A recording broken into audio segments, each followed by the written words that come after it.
Well, hello and welcome to another Today in Cowes. It's day 2, Sunday, and the Royal Thames were running things here at the Yacht Squadron, and on the platform were many race officers.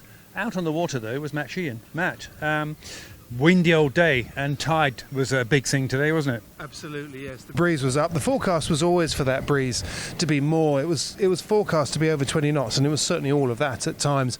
But I think the thing that really spiced things up, as you say, was the tide, because the tide was due to actually turn and push against the breeze, which was going to build the sea state. And in fact, it had quite a big effect on, for some classes, on the racing for the day. It certainly did, and quite a few of the white group were bumped onto committee boat starts to avoid that tidal problem. Yeah, they certainly did. And before we got to that stage, actually during the early starts of the day, it was very interesting, I thought, to watch a similar kind of scenario, but different, to yesterday. But I say similar because tide was the absolute key. You had to get your tidal decisions right today on the squadron line heading west. And it was tricky because the tide once again was running to the west if you got close inshore, and it was running to the east if you went further offshore at the other end of the line. The difficulty was there was less breeze in on the line if you came in to take the good tide, and there was more breeze out on the line if you had the tide against you. So again, there was this difficult choice to be had. And yesterday it seemed fairly straightforward for a lot of the classes that you had to come in close to the shore and get into that tide. Today it wasn't like that at all. There were some runaway successes with people who started in the middle of the line or just down from the middle of the line and managed to lock into an extra bit of breeze and a lift and just shot off ahead of the rest of the fleet.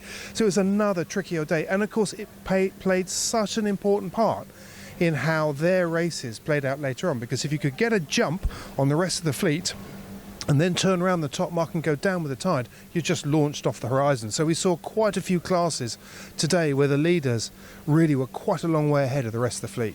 Yes, the courses came into that because the first few classes were going to a windward mark close to the island shore. But then they sprung to a mark which is in the middle of the Solent, and there was a real split in the tactician's decision whether to short tack up the coast or head straight out into the strong tide, but obviously the better wind. Yeah, no, it was a tricky one to do.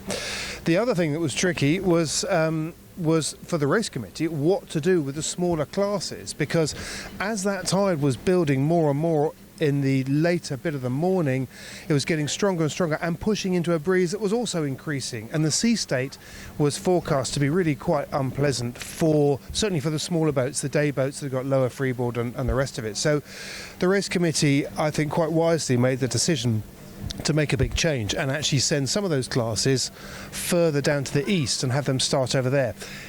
Interestingly, not that I wasn't trusting their judgment at all, not for 1 minute, but on our way out to go and film those, I went and took a look at what conditions would have been like for those boats. So when everybody got up today, one of the things they would have noticed, at least the competitors would have noticed, was that there was an amendment to the sailing instructions, and that was to move some of the classes that were due to start here on the Royal Yacht Squadron line later in the morning to a start line further east. And the reason? The tide and the breeze. The breeze was a fair bit more than yesterday, 20, 25 knots, certainly with gusts forecast to be up in the 25, 27 knot range. That in itself was not such a big problem, but what the problem was that the tide was building going towards the west throughout the morning, and that was going to make for quite a lumpy sea state for the one design boats and boats with low freeboard and the rest of it. It would have made it really quite a slog, an unpleasant slog upwind. We're out here now at, let's just see. Yeah, it's about midday, and this is what they would have faced. So a smart decision on the part of the race committee, and that's why the small boats ended up in the Eastern Solent. Well, our featured classes here at Cowes on day 2 were the Red Wings and the SB20s, but Matt went down to see the start of the Red Wings, and I think the conditions were quite bumpy. Well, they were certainly bumpy up off Cowes, and when we got out to where the Red Wings were starting, and indeed the XODs and the Solent Sunbeams and the Victories, they were all down there, and the Squibs, it was actually, the conditions were much calmer down there. I mean, the breeze was still up, but the sea state was much flatter there. The other thing that struck me was that they had this enormous great playground to race in, and actually it was a really good set of circumstances for them, really, because there really wasn't much traffic down there at all, so they had this great big arena in which to race, which was good. There was some great racing. The Red Wings are intensely competitive, there's no question about that, and it was interesting to see them line up on a start line where there weren't the influences of the land and trying to start off the squadron with the tide and the rocks and the beach and the green and everything else.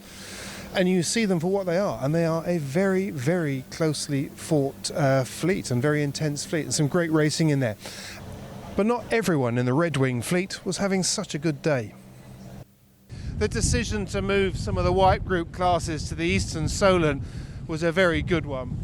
The Red Wings came out here, as indeed did several other classes, and what they were greeted by was a wide expanse of water, hardly anybody else here, so a superb racecourse, plenty of breeze, and a pretty flat sea state as well.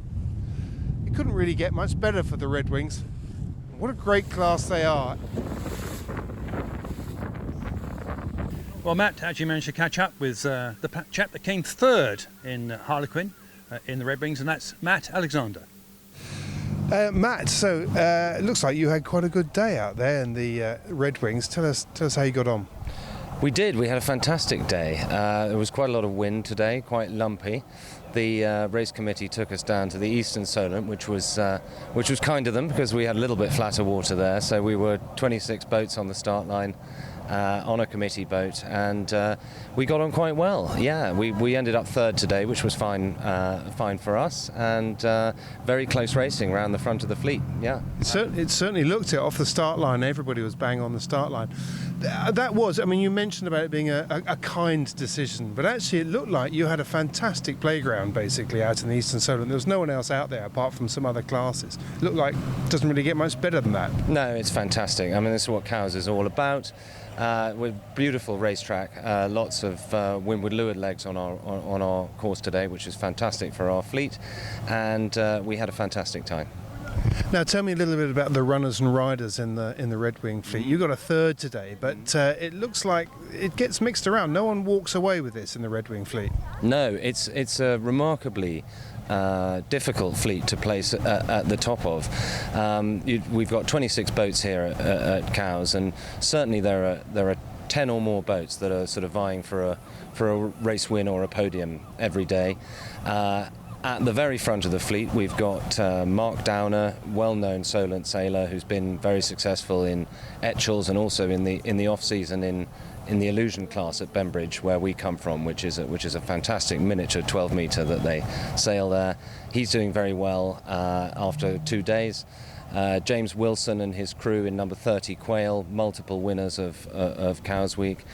Our own boat, we would normally expect to be there or thereabouts, but had a retirement yesterday, so we've got some serious catching up to do. But there are many others who are going to be, troubling the scorers as we go along. Will you get any discards this week? One for 7 races or 6 races. If we're down to 5, then it's everything to count, and we're in serious trouble on our boat if that's the case.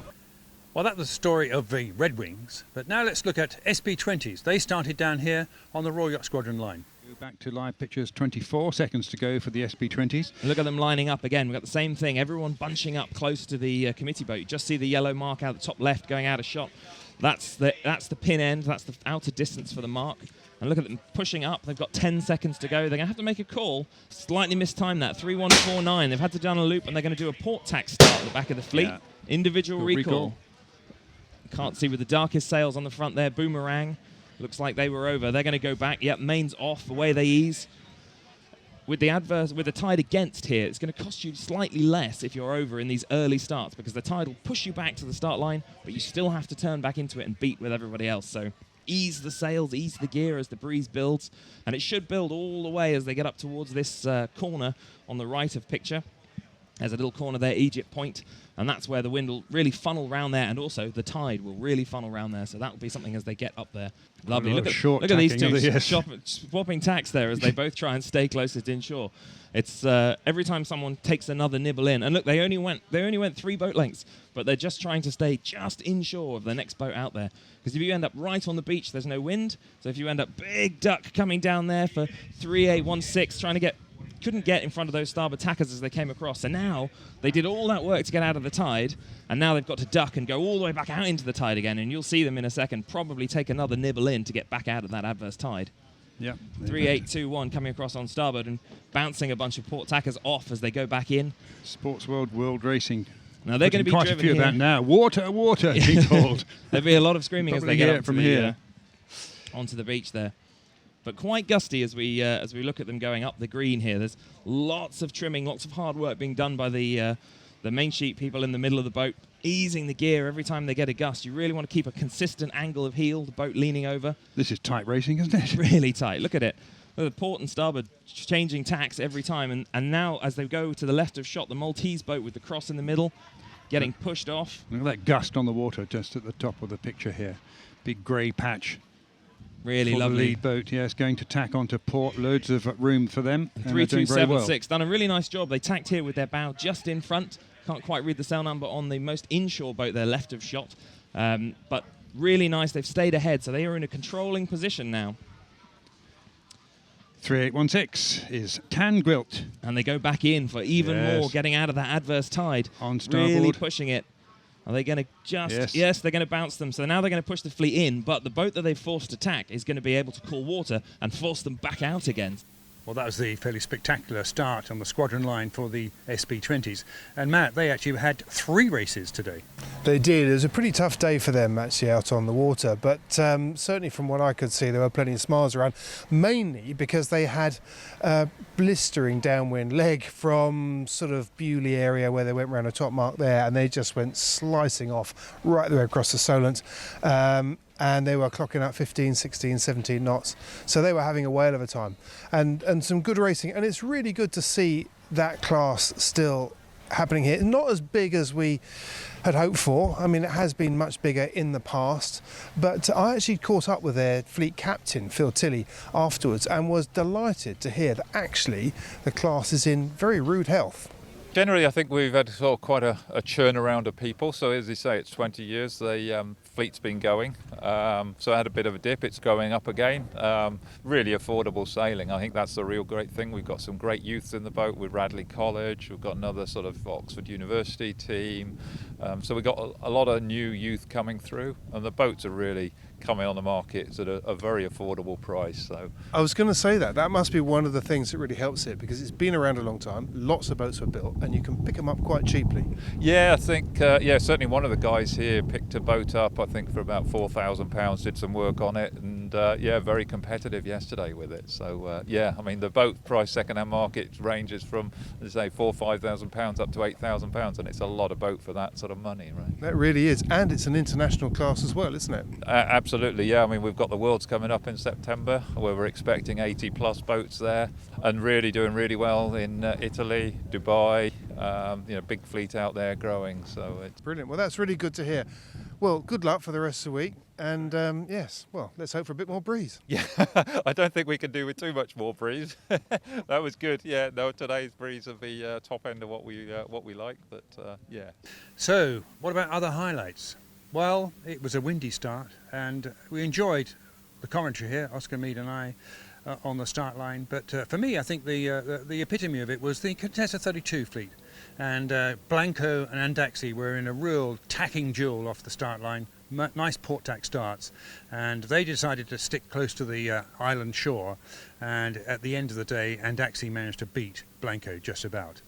But there was plenty of action out on the water, Matt, and I think you been gathering some information in an unusual source. Absolutely, yes. I have been researching and some of my favourite locations for research, and it is only research. It might be called the beer tent to other people, but it's where I go to work. No, it was pretty pretty interesting down at the Haven this evening in the beer tent there, because there was certainly among the IRC fleets, the Grand Prix IRC fleets, there was quite a lot of chatter about some rather challenging conditions that they'd had down the Western Solent. The Cape 31s took a bit of a pay hasting down there. I think it was pretty breezy with some quite big sea stays. There was one dismasting, very sadly, but I think from what I hear, they lost their mast when they came out of a jibe and the other way. Someone else managed to get themselves tangled around a mark and wiped out, but it was pretty full on for those boats down there. So that's the kind of stuff that that Cowswick is made of from time to time. Cowswick wouldn't be Cowswick without a few dramas. The other thing that struck me, I think, more broader really rather than a highlight, was actually going out into the Eastern Solent and seeing the white group classes sailing out there off a line, dead square line, on racing that was predominantly windward leeward for them. And we're used to seeing that in Grand Prix boats, but less so with the white group classes. So that was good. I really enjoyed watching that. I always enjoy watching the white group classes. So yeah, that was a great day out on the water. Well, it was a great day here, day 2 of Cowswick 2022, and the final thing we should say is that there's some beautiful finishes here.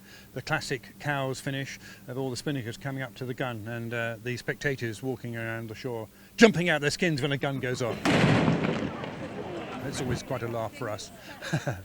Anyway, that's about it from day 2 of Today in Cows. We look forward to day 3. Racing starts, of course, 10 o'clock onwards, our programme here, and we look forward to that. Let's hope that the breeze stays up for the week. Matt? Indeed, I think it looks like it will.